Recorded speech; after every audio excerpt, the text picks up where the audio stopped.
Topic 3.3 Electric currents in conductors. So we can classify the materials based on the electrical conductivity in different types. First one is the conductors. Simply electrically good conductors. The substances which allow the flow of charges through them are called conductors. So example, metals. Most of the metals fall under the category of good conductors. In metals there are large number of free electrons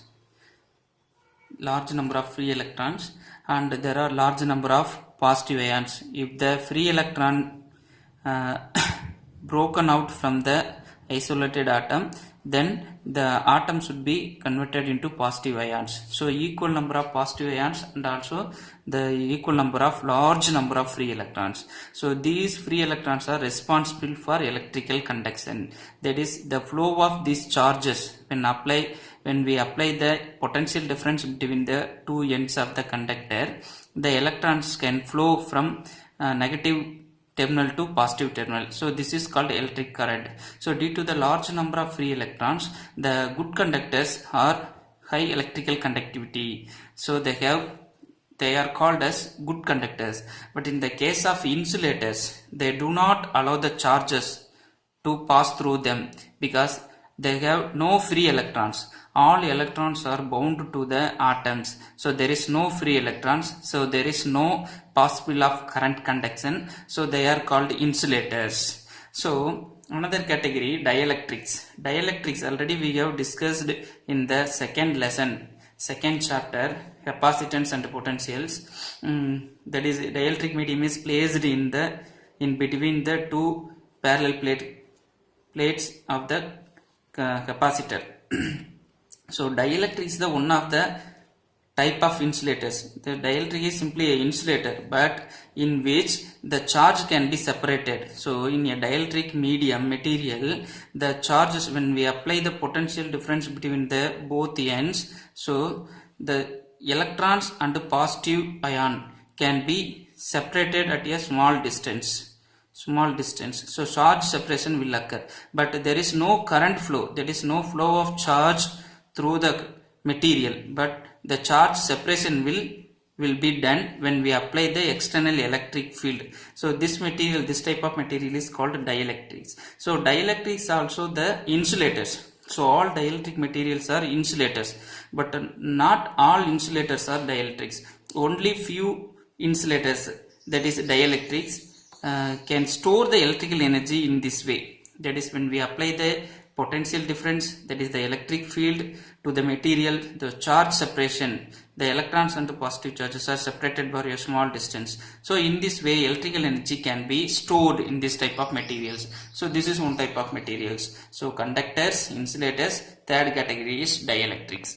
Example of dielectrics are oils, synthetic oils that we are using in lead acid batteries and water, mica sheets, piece of paper, etc. At the same time, the example for insulators are glass, rubber, mica, plastic. These are insulator. They have not conduct the electricity through them.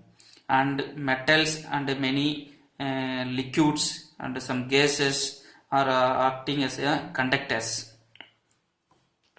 The other types of materials based on electrical conductivity are semiconductor and superconductor. Semiconductor simply silicon and germanium. Both the two metals only the pure type of semiconductors, and the compounds like gallium arsenide, indium phosphide, like these are acting as the semiconductors. We know the semiconductors are used at a wide range in electronics. So electronics are simply the department which deals with the semiconductors. So in which the electrical conductivity and also the resistivity exactly lies between conductors and insulators.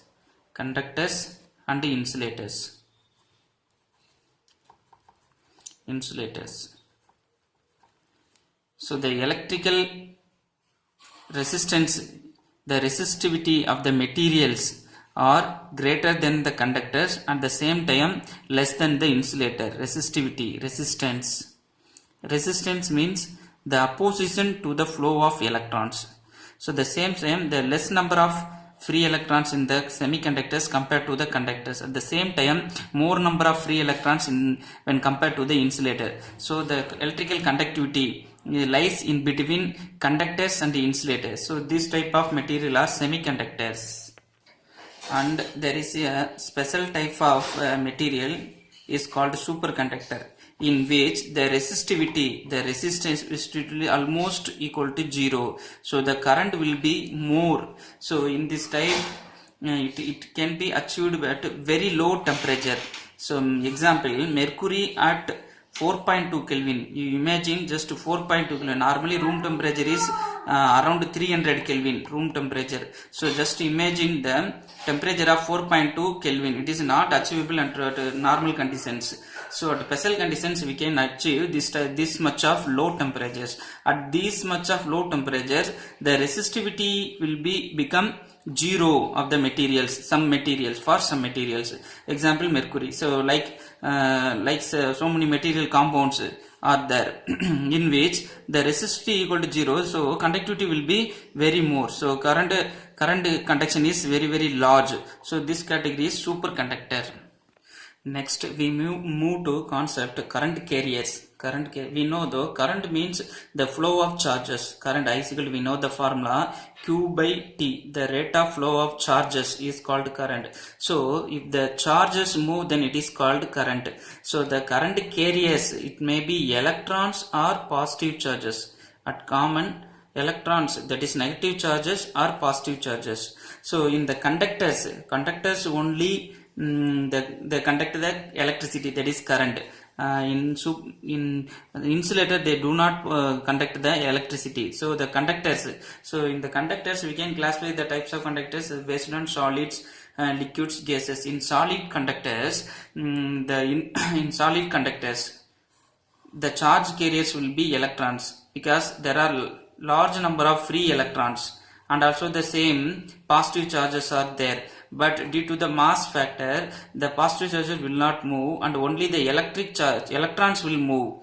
That is, if we apply the electric field, this is negative, this is positive. That is, potential difference is applied across a conductor. The electrons will move towards the negative terminal. The electrons will move towards the positive terminal. The current will move from negative to positive to negative. That is, current will move from positive terminal to negative terminal. So electrons, free electrons. So in the solids, according to the solid materials, only the current carriers will be the free electrons. So the positive charges will not move. So the only free electrons are the current carriers in the solid materials. But in the case of liquids, the current carriers will be negative charges, also positive charges. Negative and positive charges are the current carriers, because liquids, mainly the solutions of ionic salts. The solutions of ionic salts, they have positive charge and negative charge. If you take the copper sulfate, then here Cu plus and SO4 minus. So it is ionic salt. When dissolved in it is taken as aqueous form. So the copper positive charges and the sulfur, that is negative charges, will be there. So the both ions, positive and negative ions, will contribute to the current. So you see it is in the case of liquids. Then third category is gases. In gas materials, the electrons, free electrons are there. At the same time, positive ions are there. If the gas is ionized at very low pressure and special conditions, low pressures, the gas can be ionized, and after that the electrons and positive ions are there. So both in the type of gases, both electrons and positive ions are the charge carriers, that is current carriers in the type of gases. As a conclusion, the current carriers in solids, only free electrons, and in liquids, both the positive charges and the negative charges, that is positive ions and the negative ions. Last, in the case of gases, the electrons, free electrons and the positive ions. So these are the current carriers in solids and liquids, gases respectively.